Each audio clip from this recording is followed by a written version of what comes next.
नहमदुहु व नुसल्ली व नुसल्लिमु अला रसूलिहिल करीम।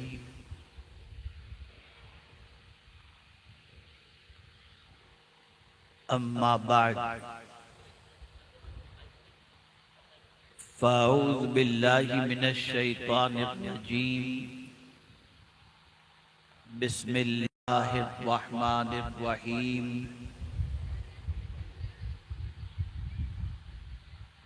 इन्न अकरमकुम इंदल्लाहि अत्काकुम। सदक़ल्लाहुल अज़ीम। बेटा जरा आवाज फास्ट हो। आवाज दीजिए, आवाज। काबिल कद्र उलमाए ज़वील एहतराम, हाज़िरीनो हाज़िरातो नाज़रीन, अस्सलामु अलैकुम व रहमतुल्लाहि व बरकातुहू। वालेकुम अस्सलाम व रहमतुल्लाहि व बरकातुहू। मेरे प्यारे आका सल्लल्लाहु ताला अलैहि वसल्लम के प्यारे दीवानों और ख़वातीन इस्लाम, जिस तरीके से मैं दुरूद पाक पढ़ाऊँ, मर्द हजरात बआवाज़ बुलंद और ख़वातीन पस्त आवाज़ में दुरूद सलाम का नजराना पेश करें। अस्सलातु वस्सलामु अलैका या रसूल अल्लाह, अस्सलातु वस्सलामु अलैका या हबीब अल्लाह, अस्सलातु वस्सलामु अलैका या नबी अल्लाह, अस्सलातु वस्सलामु अलैका या नूर अल्लाह,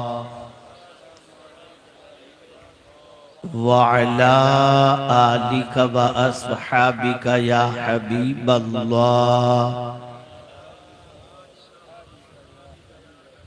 सल्लल्लाहु ताला अलैहि वसल्लम।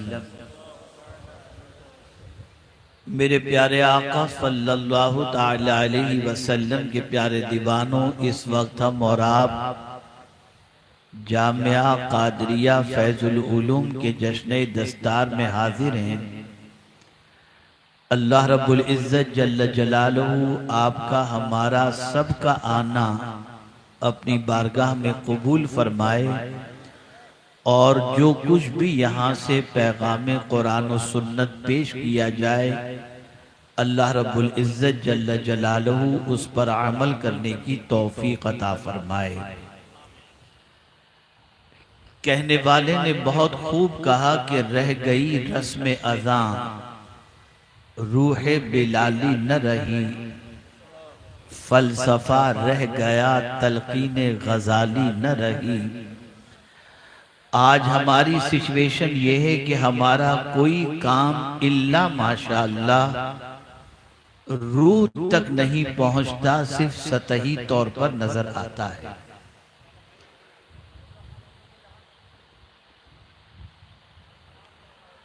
हम अगर नमाज पढ़ते हैं तो नमाज का असर भी हमारी जिंदगी पर नहीं पड़ता। हम रोजे रखते हैं तो रोजे का असर भी हमारी जिंदगी पर नहीं पड़ता। हम हज करते हैं तो हज के असरात भी हमारी जिंदगी से जाहिर नहीं होते। और हम ज़कात देते हैं तब भी उसकी रूह तक पहुंचने की हम कोशिश नहीं करते। नतीजतन हमारी सारी जिंदगी बस ऐसा है कि वक्त गुजर रहा है, लेकिन हकीकत से नाआशनाई की बुनियाद पर और रूह तक रसाई न होने की बुनियाद पर जो हमारी जिंदगी के अंदर इनकलाब पैदा होना चाहिए, वो हमारी जिंदगी में इनकलाब पैदा नहीं हो रहा।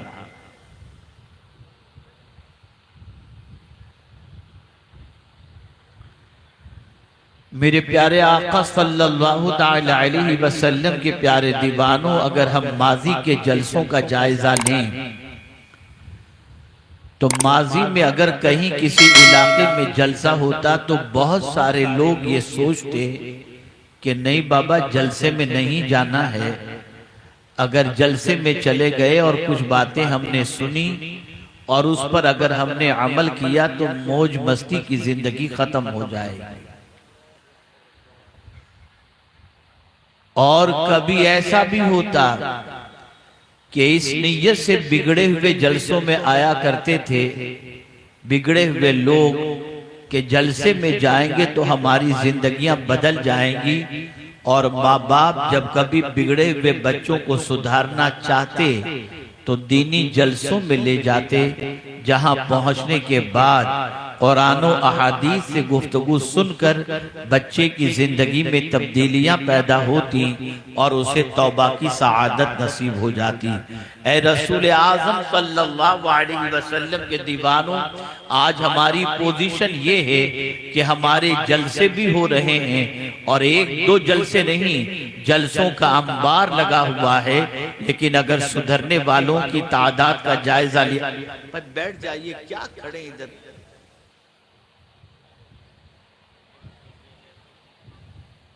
देखिए कहां बैठ रहे हैं, कोई जगह है बैठने की उधर। एक मरतबा दुरूद शरीफ पढ़े। अल्लाहुम्मा सल्ली अला सय्यिदिना व मौलाना मुहम्मदिन मादनिल जूद वल करम व आलिहि व अस्हाबिहि व बारिक व सल्लिम। तवज्जो इस तरफ रखें भाई, थोड़ी सी तवज्जो इस तरफ रखें। और बात बहुत ज्यादा जरूरी हो तो माशाअल्लाह पूरा मैदान उस तरफ खाली, उधर चले जाएं। मुझे नहीं अच्छा लगता कि भरे मजमे में मैं किसी को टोकूं, लेकिन अगर किसी की निगाहों में अल्लाह और उसके रसूल की बात की कोई अहमियत ही न हो तो फिर क्या किया जाए। मैं अल्लाह और उसके रसूल के फरामीन पेश कर रहा हूं और आदमी अपने में मगन है, अपनी गुफ्तगू में लगा हुआ है। ये हमारी कौम की नाअहली और नाकदरी की बुनियाद पर जो कौम सर पर बिठाई जाने वाली थी, आज वो कौम पैरों तले रोंदी जा रही है। अब आइए, थोड़ी देर में आपकी तवज्जो चाहूंगा और मेरे भाई से मैं मादरत चाहूंगा अगर दिल आजारी हुई हो तो। क्या करूं, दिल जलता है तो मैं कहने पर मजबूर हो जाता हूं। आइए मैं आपको समझाऊं। मेरे प्यारे आका सल्लल्लाहु अलैहि वसल्लम के प्यारे दीवानों, बेशुमार जलसे हो रहे हैं, बड़े बड़े खुतबा तशरीफ लाते हैं और बड़े बड़े उलमा अल्लाह अज़्ज़ व जल और उसके रसूल सल्लल्लाहु अलैहि वसल्लम के इरशादात आपकी समाअतों के हवाले करते हैं। इसी के साथ आप अगर जुमातुल मुबारका में देखें, दुनिया भर में जितनी मस्जिदें हैं वहां से खतीब जुमातुल मुबारका में अल्लाह और उसके रसूल के इरशादात आपकी समाअतों के हवाले करते हैं। लेकिन अगर हम दुनिया का सर्वे करें और मुसलमानों की जिंदगी का जायजा लें और ये जानने की कोशिश करें कि इन सारे खिताबात के बाद, इन सारे जलसों के बाद, इन सारे पैगाम रसानी के बाद हमारी कौम में कितनी तब्दीली पैदा हुई, हमारी कौम के नौजवान सीधे रास्ते पर कितने आए, हमारी कौम के मिजाज के अंदर क्या इनकलाब पैदा हुआ, तो आप खुद महसूस करेंगे कि मर्ज बढ़ता गया। जूं जूं दवा की हालात ऐसे हैं कि कल तक जो बच्चा बुराइयों से बचना अपने लिए जरूरी समझता था, आज रात की तन्हाई के अंदर वो मोबाइल के जरिए गुनाहों में गिरफ्तार हो रहा है, आवारा गर्दी की दहलीज पर पहुंच चुका है, बर्बादी के दहाने पर पहुंच चुका है। बड़ी अजीब सिचुएशन है। मस्जिद आज भी मरसिया खा है, अजीब सिचुएशन है। हमारी जिंदगी डे बाई डे जवाल की तरफ जा रही है। अगर मुसलमानों से पूछा जाए, आओ हम सोचते हैं कि आज दुनिया में पैरों तले हम रोंदे जा रहे हैं, हमारी तरक्की का राज किसमें है, हमारी कामयाबी का राज किसमें है, हम इज्जत और सरबुलंदी कैसे हासिल कर सकते हैं। अगर कोई मुसलमान ये कहे कि सरमाया बहुत ज्यादा होगा तो आप इज्जत के हकदार बनेंगे, तख्त और ताज आपके हवाले कर दिया जाए तो आपकी इज्जत बढ़ जाएगी, वकार बढ़ जाएगा। इंसान अगर ये तसव्वुर कर रहा है तो जाहिर सी बात है, जिसके पास दौलत नहीं होगी, जो गुर्बत की चक्की में पीसा जा रहा होगा, वो तो कभी इज्जत का हकदार नहीं हो सकता। अगर इज्जत के लिए दौलत जरूरी है तो गरीब कभी इज्जत का हकदार नहीं बन सकता। इज्जत के लिए इख्तिदार जरूरी है, हर कोई इख्तिदार की कुर्सी पर नहीं बैठ सकता। इज्जत के लिए बैंक बैलेंस जरूरी है, हर एक का बैंक बैलेंस नहीं हो सकता। इज्जत के लिए बेहतरीन मकान होना जरूरी है, हर कोई बेहतरीन मकान नहीं बना सकता। इज्जत के लिए लंबी कार का होना जरूरी है, हर कोई लंबी कार खरीद नहीं सकता। मेरा परवरदिगार एक ऐसा ज़ाब्ता अता कर रहा है कि गरीब भी अगर उस ज़ाब्ते पर अमल करे तो अल्लाह उसे भी इज्जत अता कर देगा। तख्त और ताज का मालिक भी अगर उस ज़ाब्ते को इख्तियार कर ले अल्लाह उसे भी इज्जत अता फरमा देगा। आप जरा देखें कुरान मुकद्दस में अल्लाह ने क्या इरशाद फरमाया। फरमाया दुनिया के नजदीक नहीं, इंसान का मामला तो ये है, हर बड़े के सामने मुअज़्ज़ज़ बनना चाहता है, हर बड़े के सामने इज्जत वाला बनना चाहता है, और बड़े के सामने इज्जत वाला बनने के लिए वो हर मुमकिन कोशिश करता है। कभी ज़ेबे तिन जो है कीमती लिबास करके आता है, कभी किसी की किराए की लंबी गाड़ी लेकर के आता है, मालदार को इम्प्रेस करने के लिए, बड़े इंसान को इम्प्रेस करने के लिए, ताकि उसकी निगाहों में इज्जत बन जाए। लेकिन अल्लाह अकबर, सबसे बड़ा मेरा परवरदिगार है, अल्लाह अज़्ज़ व जल्ल है। मेरा मौला फरमाता है मेरे बंदो अगर तुम चाहते हो कि मेरी निगाहों में सबसे ज्यादा इज्जत वाले बन जाओ तो बस एक ही चीज इख्तियार करो, मुझसे डरने वाले बन जाओ, मेरी निगाहों में इज्जत वाले बन जाओ। अल्लाह के नजदीक सबसे ज्यादा इज्जत वाला वो है जो अल्लाह से सबसे ज्यादा डरने वाला है। यहां से ये बात समझ में आई, अगर हम इज्जत से महरूम हैं तो हमने खुदा से डरना छोड़ दिया है। अल्लाह का डर दिल से निकल गया, अल्लाह का खौफ दिल से निकल गया, अल्लाह की खशियत दिल से निकल गई। मेरे प्यारे आका सल्लल्लाहु तआला अलैहि वसल्लम के प्यारे दीवानों, ये खशियत जिसके दिल में पैदा हो जाती है अल्लाह अज़्ज़ व जल उसे इज्जत और सरबुलंदी अता करता है। गौसे पाक के मकाम को देखें तो मेरे इमाम इश्क व मोहब्बत ने गौसे पाक की शान के अंदर जो कहा, यही तो कहा, गौसे आज़म इमाम तुक़ा वन तुक़ा, जलवे शान कुदरत पे लाखों सलाम।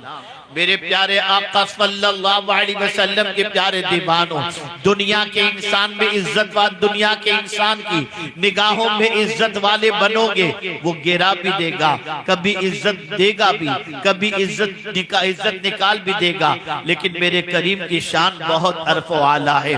आइए मैं आपको बताता हुआ चलूं ताकि आप महसूस कर सकें कि वाकई हमारी जिंदगी में अगर ये वस्फ आ जाए तो मौला कितनी सरबुलंदी अता करेगा। और मैं तारीख के नाकाबिले तरदीद हवालों के जरिए आपको ये साबित कर सकता हूं कि जिस किसी के पास तकवा रहा फिर वो मिट्टी के मकान में रहा, मिट्टी के बर्तन में रहा, नान रोटी के अंदर जिंदगी गुजारता रहा, उसकी पोजीशन नमक रोटी के अंदर गुजरती रही, लेकिन खुदा की कसम इज्जत की सरबुलंदी अल्लाह ने इतनी अता फरमाई कि वक्त का बादशाह भी उनके दरवाजे पर भीख मांगता हुआ नजर आया है। ये तकवा है, ये अल्लाह का डर है, ये अल्लाह का खौफ है। पूरी दुनिया कोशिश कर रही है मुसलमान बेबाक हो जाए, पूरी दुनिया कोशिश कर रही है मुसलमान के दिल से अल्लाह का डर निकल जाए, पूरी दुनिया कोशिश कर रही है मुसलमान आवारा बन जाए, पूरी दुनिया कोशिश कर रही है वो मुसलमान जो घर की तन्हाई के अंदर भी खुदा से डरा करता था, उस मुसलमान के दिल से अल्लाह का डर निकाल दिया जाए। आइए मैं आपको समझाता हुआ चलूं, ये फारूक आजम का दौर है, अमीरुल मुमिनीन का दौर है। कौन फारूक आजम, कौन अमीरुल मुमिनीन? अल्लाह अकबर। मेरे प्यारे आका सल्लल्लाहु तआला अलैहि वसल्लम के प्यारे दीवानों, जिनकी शान ये है कि रहमत आलम सल्लल्लाहु अलैहि वसल्लम इरशाद फरमाते हैं कि अगर आसमान के तारों के बराबर किसी की नेकियां हैं तो वो उमर इब्ने खत्ताब की नेकियां हैं। इतनी नेकियां फारूक आजम की, मेरे बाद कोई नबी होना मुमकिन होता हुजूर फरमाते हैं तो वो उमर इब्ने खत्ताब होते। आप अंदाजा लगाएं इतना ऊंचा मकाम, इतना अल्लाह अज़्ज़ व जल्ल की बारगाह के अंदर बुलंद दर्जा। लेकिन आप देखिए उनका दौर है, जवानों गौर से सुनो, मैं नहीं चाहता कि मैं रस्मी तौर पर कुछ बातें करके नजराना जेब में डाल करके चला जाऊं। मैं चाहूंगा जब तुम आए हो इस अज़्म से गुफ्तगू को सुनो कि शायद तुम्हारी जिंदगी में कोई तब्दीली पैदा हो जाए। और ये बात याद रखना, अगर आज जलसों के अंदर इंसान की जिंदगियां नहीं बदलती तो वजह सबसे बड़ी ये है कि आने वाला इस नीयत से आता ही नहीं है कि मैं सुन करके अपनी जिंदगी बदल दूं। ये नीयत ही नहीं होती। अगर आज के इस जलसे के अंदर एक बंदे ने भी अपनी जिंदगी बदल दी तो जामिया कादरिया फैजुल उलूम का ये जलसा अल्लाह की बारगाह में मकबूल हो जाएगा। आइए गौर से सुनो, दिल के अंदर बातों को बिठाओ। फारूक आजम का दौर है। सैयदना फारूक आजम रज़ी अल्लाह ताला अन्हु रात की तारीकी के अंदर रियाया की खबरगिरी के लिए तशरीफ ले जाया करते। शहर में घूमा करते, मोहल्लों में घूमा करते, गलियों में घूमा करते। और कभी कभी ऐसा होता कि जंगलों बयाबान में रियाया को देखने के लिए तशरीफ ले जाते कि जरा देखो तो सही रियाया का क्या हाल है। एक मर्तबा सैयदना फारूक आज़म रज़ी अल्लाहु मौला तबारक व तआला अन्हु जंगलों बयाबान की तरफ तशरीफ ले गए और फारूक आज़म रज़ी अल्लाहु तआला अन्हु ने देखा एक नौजवान बकरियां चरा रहा है। और जब उसे बकरियां चराते फारूक आजम ने देखा तो सैयदना फारूक आजम रज़ी अल्लाह ताला अन्हु ने फरासत ईमानी की बुनियाद पर उस नौजवान के चेहरे पर ईमान की नूरानियत को आपने महसूस किया। आपने उस नौजवान से पूछा जो जंगलों बयाबान में बकरियां चरा रहा है। फरमाते हैं नौजवान, मैं एक मुसाफिर हूं। वो नौजवान नहीं जानता था कि ये अमीरुल मोमिनीन है। नौजवान से फारूक आजम ने फरमाया मैं एक मुसाफिर हूं, मेरा जितना तोशा था वो सब खत्म हो चुका, अब मुझे भूख लगी है। ये जो इतनी बकरियां तेरे पास मौजूद हैं उनमें से किसी बकरी का थोड़ा सा दूध दोह करके मुझे पिला दे ताकि मैं अपनी भूख को मिटा सकूं। उस नौजवान चरवाहे ने कहा, ऐ मुसाफिर, ये बकरियां मेरी नहीं हैं, इन बकरियों का मालिक कोई और है। मैं उसकी इजाजत के बगैर बकरी का दूध दो करके तुम्हें नहीं दे सकता। फारूक आजम ने महसूस किया ये कोई मामूली बंदा नहीं है।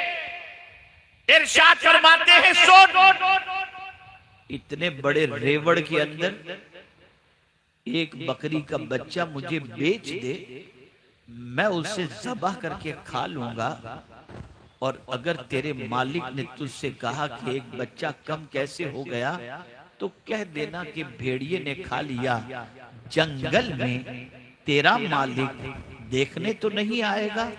नौजवान ने सुना तो सर ऊंचा किया और कहा, मुसाफिर गौर से सुनो, तुम जो कह रहे हो बात सही है कि मेरा मालिक मुझे यहाँ देखने नहीं आएगा, लेकिन मैं तुमसे सवाल पूछता हूँ, क्या मेरे मालिक का मालिक भी नहीं देख रहा है? अल्लाह अकबर। फारूक आजम ने जब उसकी ज़बान से ये सुना उसे सीने से लगा लिया और फरमाया, जब तक कलेमा पढ़ने वालों के अंदर तुझ जैसे नौजवान हैं, इस्लाम के बढ़ते हुए सैलाब को दुनिया की कोई ताकत नहीं रोक सकती है।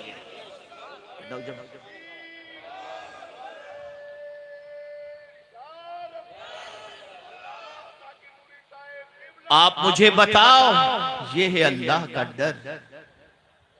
जंगल में एक दूध दो करके देने के हवाले से, पैसे के मिलने पर बकरी के बच्चे के देने के हवाले से कोई देखने वाला नहीं था, तब भी उस बंदे के दिल में अल्लाह का डर इतना कि मेरा मौला देख रहा है। और ऐ नौजवानों, मैं तुमसे पूछता हूँ, रात की तन्हाई में तुम गंदी पिक्चरें देखते हो, ये ख्याल नहीं आता कि तुम्हारा खुदा तुम्हें देख रहा है। ये डर तुम्हें नहीं लग रहा कि दुनिया के किसी भी खित्ते में जाकर के तुम पाप करो, तुम्हारा पाप खुदा से पोशीदा नहीं है, वो देख रहा है। उलमा तशरीफ फरमा है, बुखारी शरीफ में आखिर ये पहली हदीस क्यों लाई गई, इन्नमल अअमालु बिन्नियात। नियत तो इंसान नहीं देखता, नियत तो खुदा देखता है। इस हदीस को ला करके इमाम बुखारी गोया ये जहन दे रहे हैं, तुम कुछ भी करो तुम्हारा खुदा तुम्हारे दिल की नियतों को भी देख रहा है। आज मुसलमान इतना बेबाक हो गया कि जहां चाहता है जो चाहता है गुनाह कर रहा है, किसी का डर नहीं, किसी का खौफ नहीं, न अल्लाह का डर है, न मुस्तफा जाने रहमत सल्लल्लाहु अलैहि वसल्लम की हया है, कुछ भी नहीं। गुनाह के दलदल में डूबे हुए इस मुआशरे की बुनियाद पर अल्लाह ने इज्जत का ताज मुसलमानों से छीन लिया है। खुदा की कसम, तुम गरीब रहो कोई बात नहीं, तुम अगर सरमाया नहीं है तुम्हारे पास कोई बात नहीं है, आलीशान मकान नहीं है तुम्हारे पास कोई बात नहीं है, लेकिन ईमान के साथ अगर तुम्हारे पास तकवा की दौलत है, दुनिया की कोई ताकत इज्जत का ताज तुमसे कभी नहीं छीन सकती। मैंने सरकार हुज़ूर मुफ्ती आज़म रहमा को देखा है। अनाउंसर साहब से गुजारिश करूंगा, मैं हुज़ूर मुफ्ती आज़म रहमा का गुलाम हूं, खलीफा नहीं हूं, मुरीद खलीफा नहीं हूं, आइंदा ख्याल रखें। मैंने हुज़ूर मुफ्ती आज़म रहमा को देखा है, हुज़ूर बहरुल उलूम, हुज़ूर मुफ्ती अल्लामा मुफ्ती अब्दुल मन्नान साहब रहमतुल्लाह तआला अलैह। यहाँ आप सब भी हैं, हम भी हैं, नाम हो गया हमारा, बड़े मुकर्रिर साहब हैं हम, बड़े खतीब हैं, ऐलान हो गया किसी मस्जिद में कि जुम्मा की नमाज फला बुजुर्ग फला हजरत पढ़ाने वाले हैं, चले गए हम। अब जब अगर हम पहुंचते हैं, जुम्मा का ऐलान हमारा हो गया, हम अगर पहुंचे लेट, किसी सबब से लेट हो गए, मस्जिद खचाखच भरी है, तो हम क्या करेंगे? हमारा ऐलान हो चुका है ना, लोगों के कांधों को फलांगते फलांगते फलांगते फलांगते बयान करने के लिए पहुंचेंगे। हुज़ूर मुफ्ती आज़म रहमा का ऐलान मुबारकपुर में हो चुका था और हुज़ूर बहरुल उलूम को लेकर जाना था, किसी सबब से पहुंचने में ताखीर हो गई। ऐलान होने की वजह से मजमा बेपनाह था और धूप भी कड़ाके की थी, कड़ी धूप थी। अब जब सरकार हुज़ूर मुफ्ती आज़म रहमा वहां पहुंचे तो देखा मजमा जबरदस्त है और मस्जिद भी भर चुकी है। हुज़ूर मुफ्ती आज़म रहमा ने धूप के अंदर अपनी चादर बिछाई और वहीं बैठ गए सबसे पीछे। हुज़ूर बहरुल उलूम ने अर्ज किया, हुज़ूर लोग आप आगे आपका इंतजार कर रहे होंगे। इरशाद फरमाते हैं, मुफ्ती साहब आपकी नजर से हदीस नहीं गुजरी, जुम्मा के रोज लोगों के कांधों को फलांग कर जो आगे जाता है वो गोया जहन्नम में अपने लिए पुल बनाता है। मैं लोगों की देखूं कि मेरे नबी की बात को देखूं, ये है तकवा। बहरुल उलूम की आंखों में आंसू आ गए और हुज़ूर बहरुल उलूम ने फरमाया, मसले और हदीसें तो हमने पढ़ी भी बहुत और सुनी भी बहुत, लेकिन अगर उसके अमल का मुजस्समा देखना हो तो मुफ्ती आज़म के साथ थे। तकवा बहुत बड़ी दौलत है, अल्लाह का डर बहुत बड़ी दौलत है। तुम सबसे डरते हो, रब से नहीं डरते। सब तुम्हें क्या दे दे कर देंगे, दुनिया का इंसान दे दे कर क्या देगा? चंद रुपये दे देगा, मुस्कुराहट दे देगा, प्यार दे देगा, रिस्पेक्ट दे देगा, इसके अलावा तो कुछ नहीं देगा ना। लेकिन मेरा रब जब देने पर आता है तो इसी एक सिफत की बुनियाद पर खुदा की कसम इतना देता है कि मैं अगर इस वक्त आयात आपके सामने पेश करना शुरू करूं कि सिर्फ एक तकवा की बुनियाद पर परवरदिगार क्या क्या देता है, तो आपकी अक्ल दंग रह जाएगी। एक सवाल आपसे पूछता हूं, है आपके पास अरब रुपए, अगर आप बहुत बड़े बन गए, मिनिस्टर बन गए, लाइट वाली कार में घूमने लग गए, बंगलों में रहने वाले बन गए, कुर्बो जवार के अंदर गुलामों की फौज आपके पास और पुलिस आपके पास मौजूद है, और आपका हकीकी भाई जो बेचारा रास्ते के अंदर हाथ गाड़ी चलाता है, तो अपने भाई से सीधे मुंह बात करना भी आपको अच्छा नहीं लगेगा, उसके साथ बैठना भी अच्छा नहीं लगेगा, उसको अपना भाई कहना भी अच्छा नहीं लगेगा। अब मैं एक सवाल पूछूंगा, अगर आप मेरी बात सुन रहे हैं और समझ रहे हैं तो मेरे सवाल का जवाब दीजिएगा। मुझे बताइए, आज के दौर के अंदर गरीब से कोई मोहब्बत करता है? जवाब ऐसा दीजिए कि मैं समझूं आप मेरी बात समझ रहे हैं। गरीब से कोई मोहब्बत करता है? नहीं करता। आप रास्ते में जाते होंगे, अगर कोई कोट पैंट पहन करके आ रहा होगा, कैसे हैं आप? नहीं पहचानते आप उसको, लेकिन कोट पैंट में कैसे हैं आप? और उसी रास्ते से फटे पुराने लिबास के अंदर मलबूस अगर कोई आ रहा है तो नजर घुमाकर चले जाएंगे। गरीब को कोई नहीं पूछता, गरीब की कोई इज्जत नहीं होती, फटे पुराने लिबास वाले के बाजू में कोई बैठना पसंद नहीं करता। कुर्बान जाइए मेरे रब की अता करदा इस सिफत पर। मैं जमीन पर आपको एक नहीं अनेक ऐसे कंबल पोश बता सकता हूं जिनके जिस्म के ऊपर कीमती लिबास नहीं थे। आइए मैं आपको बताऊं, मेरे ख्वाजा हिंदुस्तान की सरजमीन पर आए, जो कुर्ता पहन करके आए थे, विसाल तक वही कुर्ता उनके बदन पर रहा, जैसा कि हुजूर सैयदुल उलमा अलैहि रहमतुल्लाह व रिजवान ने फरमाया।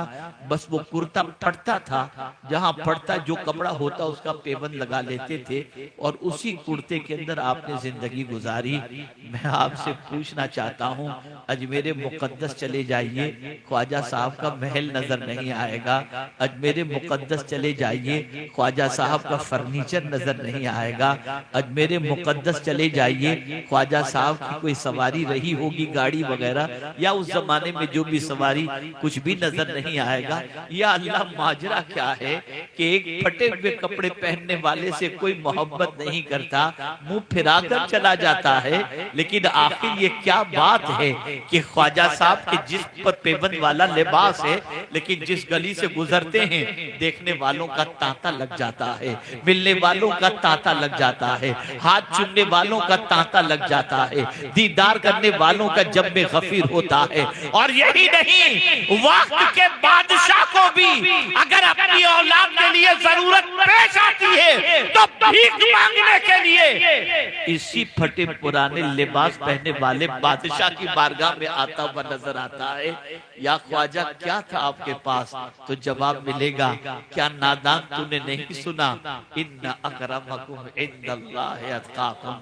तू अल्लाह से डरने वाला बन जा, अल्लाह अज़्ज़ व जल्ल तुझे इज्जत की दसर बुलंदी अता फरमाएगा। ये डर है। मेरी बहनें मौजूद हैं,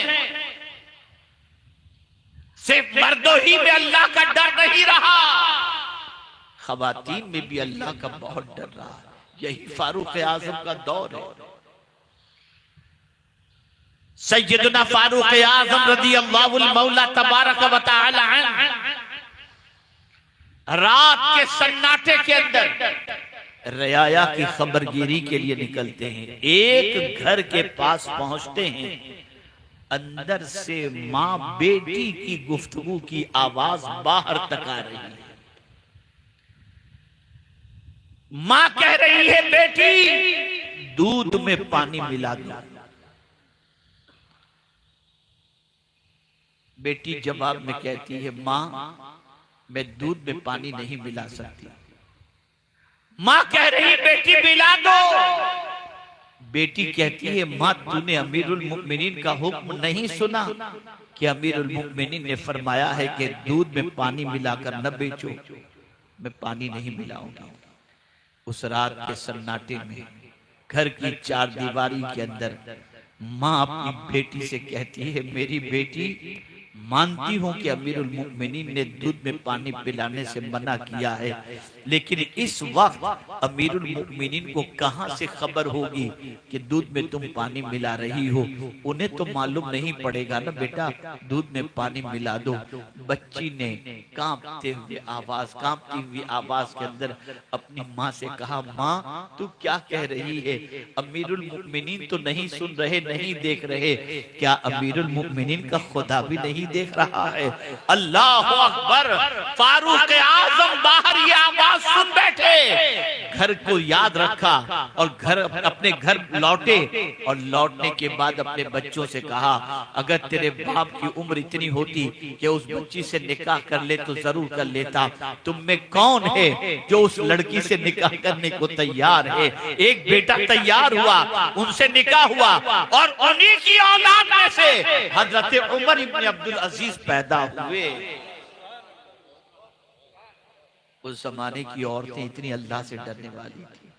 अब औरतों के दिल से भी डर निकल गया, मर्दों के दिल से भी डर निकल गया। इस दुनिया की मोहब्बत, इस दुनिया की उल्फत, इस दुनिया की चाहत, इस दुनिया की रंगीनियों ने ऐसा घेर लिया है कि आज हमारी पोजीशन ऐसी है कि पाक नौजवान बच्ची को तलाश करो तो मिलना मुश्किल हो जाएगा।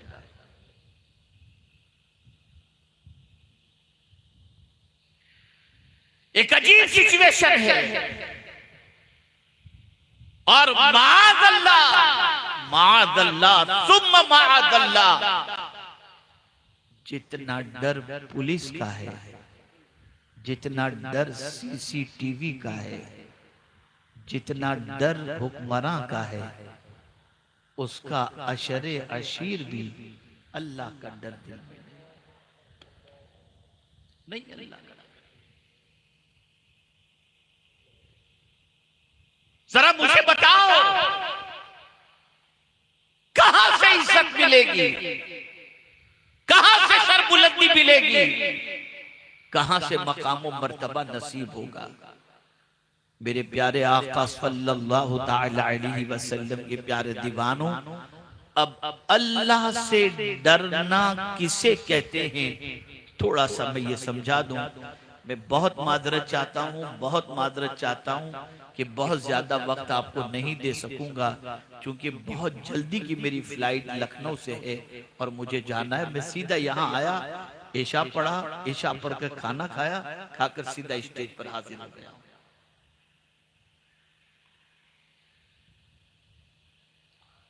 डरना किसे कहते हैं? अब मैं आपसे पूछूंगा तो आप मुझे जवाब दीजिएगा, लेकिन जवाब क्या लूं, इसलिए कि हमारी कौम जो है वो जल्दी से मुंह खोलने के लिए भी तैयार नहीं है। लेकिन इतना है कि मैं चाहूंगा कि सवाब मिल जाए। हाँ ना कहने से क्या मिलेगा, सवाब मिल जाए। जरा एक बार बुलंद आवाज से सुबहान अल्लाह कह दीजिए। सुबहान अल्लाह, सुबहान अल्लाह, माशाअल्लाह। आपने एक बार सुबहान अल्लाह कहा, सरकार सल्लल्लाहु अलैहि वसल्लम का फरमान है, जो एक बार सुबहान अल्लाह कहता है अल्लाह ताला जन्नत में उसके लिए दरख्त लगा देता। सुबहान अल्लाह। अब गौर से सुनिएगा, अगर आज इसको आप समझ के उठे तो इंशाअल्लाह बड़ा फायदा होगा। डरना,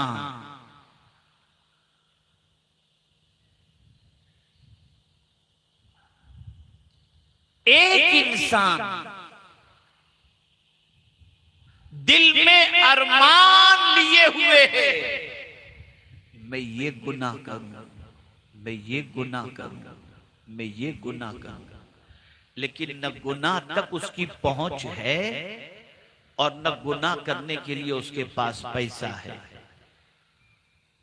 इस वजह से वो गुनाह से बचा हुआ रहता है। इसे अल्लाह से डरना नहीं कहेंगे, इस मजबूरी की वजह से गुनाह से बचने पर भी अल्लाह उसे सवाब जरूर अता फरमाए। एक इंसान गुनाह करना चाहता है, पैसा भी है उसके पास, गुनाह का सामान भी है उसके पास, लेकिन उसके जिस्म में इतनी ताकत नहीं कि वो गुनाह कर सके, इसलिए वो गुनाह से बचा हुआ है। इस बचने पर भी अल्लाह उसे सवाब अता फरमाएगा, लेकिन तकवा इसे नहीं कहा जाए, इसे तकवा तकवा किसे, उसे समझो। एक इंसान के पास ताकत भी है, पैसा भी है, लेकिन गुनाह इसलिए नहीं करता कि सोसाइटी का बड़ा रिस्पेक्टफुल ये पर्सन है, मुअज़्ज़ज़ है। अगर उसके गुनाह का इल्म सोसाइटी में हो गया तो उसकी इज्जत चली जाएगी, इसलिए वो उस गुनाह से बचता है। सोसाइटी के डर की वजह से इस गुनाह से बचने पर भी उसे सवाब मिलेगा, लेकिन मुत्तकी नहीं कहलाएगा। लेकिन एक शख्स जिसके पास ताकत भी है, गुनाह का सामान भी है, और ऐसी जगह मौजूद है जहां कोई उसे देखने वाला नहीं है, वो चाहे तो गुनाह कर सकता है, लेकिन सिर्फ इसलिए गुनाह नहीं करता मेरा मौला मुझे देख रहा है। ये गुनाह से बचने वाले को अल्लाह अज़्ज़ व जल्ल तक़वा की दौलत अता करता है और उसकी मोहब्बत लोगों के दिलों में पैदा फरमा देता है। ये है तक़वा, ये है अल्लाह का डर। तलाश कर लीजिए अपनी जिंदगी में, हम खुद सब तलाश करें अपनी जिंदगी में, है अल्लाह का डर, है अल्लाह का खौफ। एक दुनिया ज्यादा से ज्यादा आपके पाप से बाखबर होकर आपको जलील कर सकती है, मौत की वादियों से आपको दौलत छीनने के मामले में वो कुछ नहीं कर सकती, लेकिन मेरे मौला के दस्ते कुदरत में तो सब कुछ है।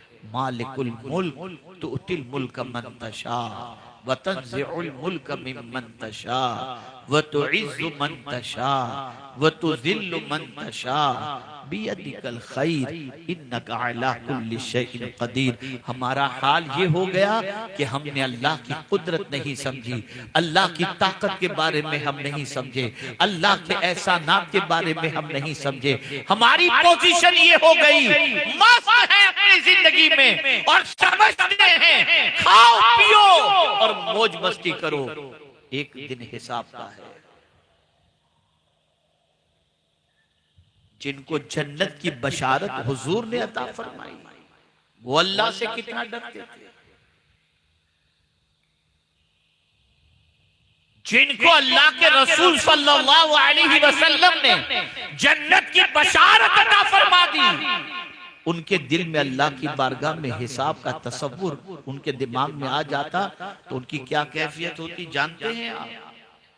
सैयदना सिद्दीक़ अकबर रज़ी अल्लाह तआला अन्हु देखते हैं दरख्त पर एक चिड़िया चहचहा रही है, उसे देख कर फौरन कहते हैं, ए चिड़िया तू कितनी खुशनसीब है कि कयामत में तुझसे हिसाब नहीं लिया जाएगा। काश मैं भी कोई चिड़िया होता और मुझे काट कर लोग खा गए होते तो मैं अल्लाह की बारगाह में हिसाब से तो बच जाता। ये कौन कह रहा है? जिनकी पोजीशन ये है कि अफजलुल बशर बादल अंबिया अगर किसी की जात है तो वो सिद्दीक़ अकबर रज़ी अल्लाह तआला अन्हु की जात है। ऐ रसूल आज़म सल्लल्लाहु अलैहि वसल्लम के दीवानों, मौला अली करमल्लाहु तआला वजहुल करीम मेहराब के अंदर इस तरीके से अपने आंसुओं को बहाते और लरसते और कांपते कि एक सहाबी रसूल कहते हैं कि उनको रोते देखकर ऐसा महसूस होता जैसे किसी सांप ने उनको डंक मार लिया हो। और रोते हुए मौलाए कायनात क्या कहा करते थे? यही तो कहा करते थे, अल्लाह सफर लंबा है और ज़्यादा सफर मेरे पास कुछ भी नहीं। कहां जा रहे हैं? है कोई जगह जहां इंसान जुर्म के दरवाजे पर, गुनाह के दरवाजे पर दस्तक दे सके? नहीं। एक मरतबा दुरूद शरीफ पढ़े। अल्लाहुम्मा सल्ली अला सय्यिदिना व मौलाना मुहम्मदिन माअदिनिल जूदि वल करम व आलिहि व अस्हाबिहि व बारिक व सल्लिम सलातन व सलामन अलैका या सय्यदी या रसूल अल्लाह सल्लल्लाहु तआला अलैहि वसल्लम। मुझे हैरत होती है मेरे प्यारे आका सल्लल्लाहु तआला अलैहि वसल्लम के प्यारे दीवानों, कि आज हमारा हाल ये है कि हम हमारे नौजवान आवारगी के दरवाजे पर दस्तक दे रहे हैं। सुबह से लेकर रात तक गुनाह के अंदर, रात से लेकर सुबह तक गुनाह के अंदर। और मैं देख रहा हूँ इस वक्त नौजवानों का एक बड़ा मजमा है। काश कि ये हमारे नौजवान अपनी जवानी की अहमियत को समझते, जवानी की कद्र कीमत करते, जवानी के बारे में गौर करते कि अल्लाह ने ये जवानी अता फरमाई है, इसे किस रास्ते में खपाई जाए, किस रास्ते के अंदर इसका इस्तेमाल किया जाए। ऐ रसूल आज़म सल्लल्लाहु अलैहि वसल्लम के दीवानों, अपनी सोच बदलो, अपनी फिक्र बदलो, अपने ख्यालात बदलो।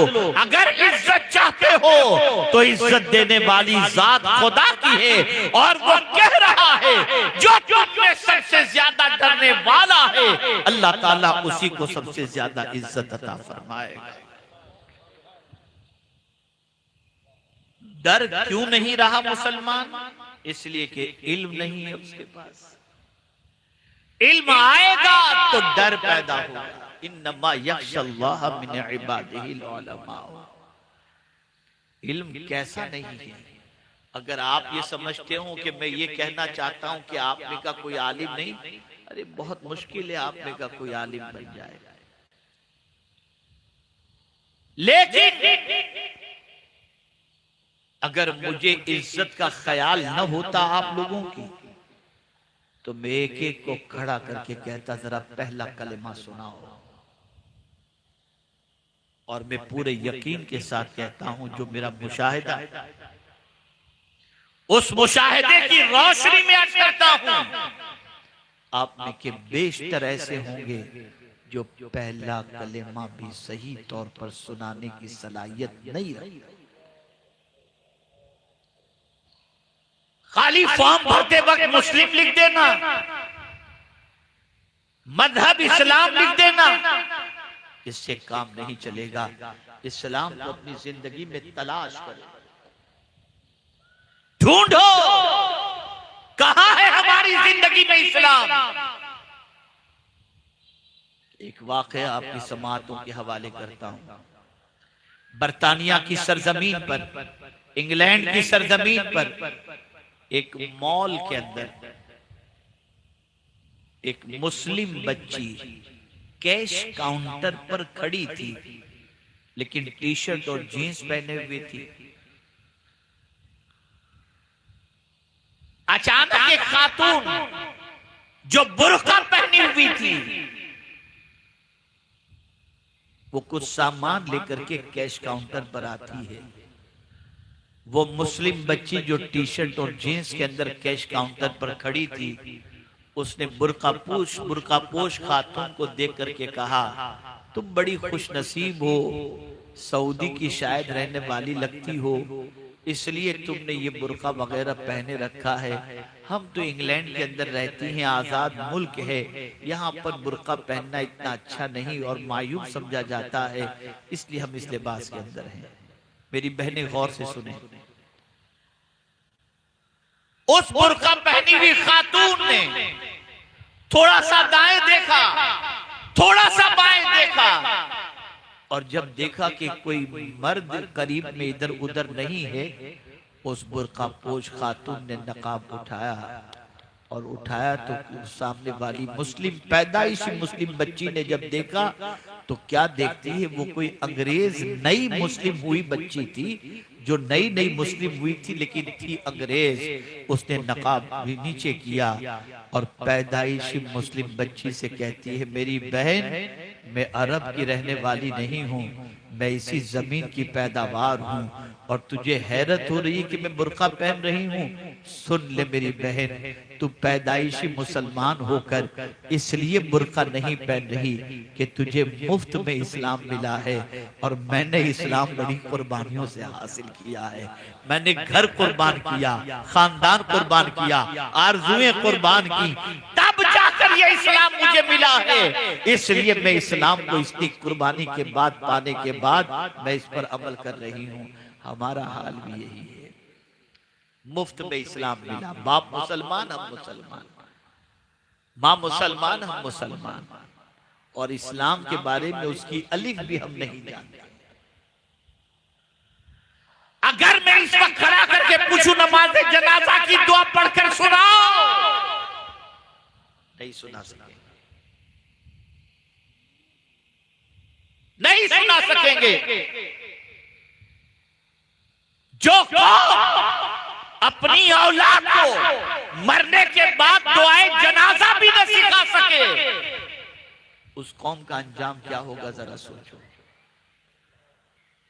बदलो अपनी सोच को, बदलो अपने अफकार और नजरियात को, बदलो अपने ख्यालात को, और आज नहीं संभले तो फिर संभलने का मौका नहीं मिलेगा। डरो, अल्लाह से डरो, तन्हाई में भी डरो, मजमे में भी डरो, अकेले में भी डरो।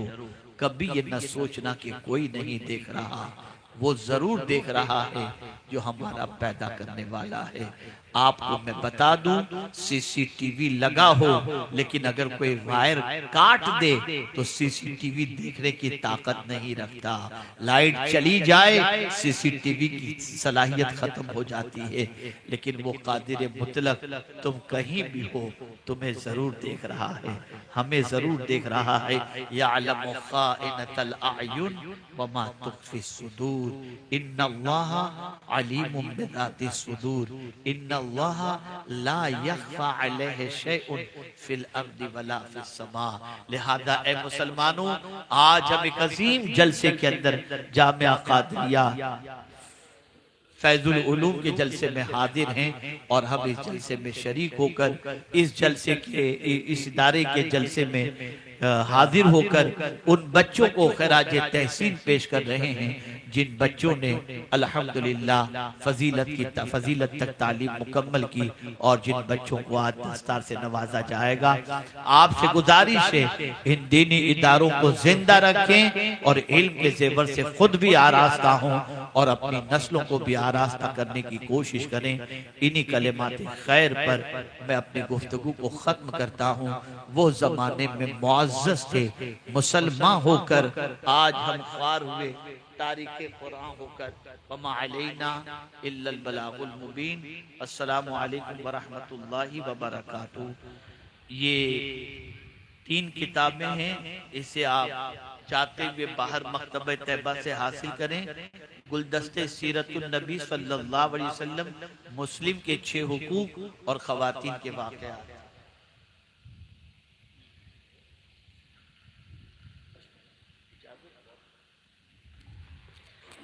मैं गुजारिश करूंगा, आप में से कौन है जो मेरी बात मानेंगे? जो मानने वाले हैं वो हाथ ऊंचा करके बता दें। कुछ लोग अभी भी हाथ ऊंचा नहीं कर रहे, शायद नहीं मानेंगे। मुझे जाना है, कोई भी मुसाफिर के लिए न उठे। आप में से कोई भी जलसा खराब ना करे, जलसा अभी कंटिन्यूज रहेगा। आप अपनी अपनी जगह पर बैठे रहें। अस्सलामु अलैकुम व रहमतुल्लाह।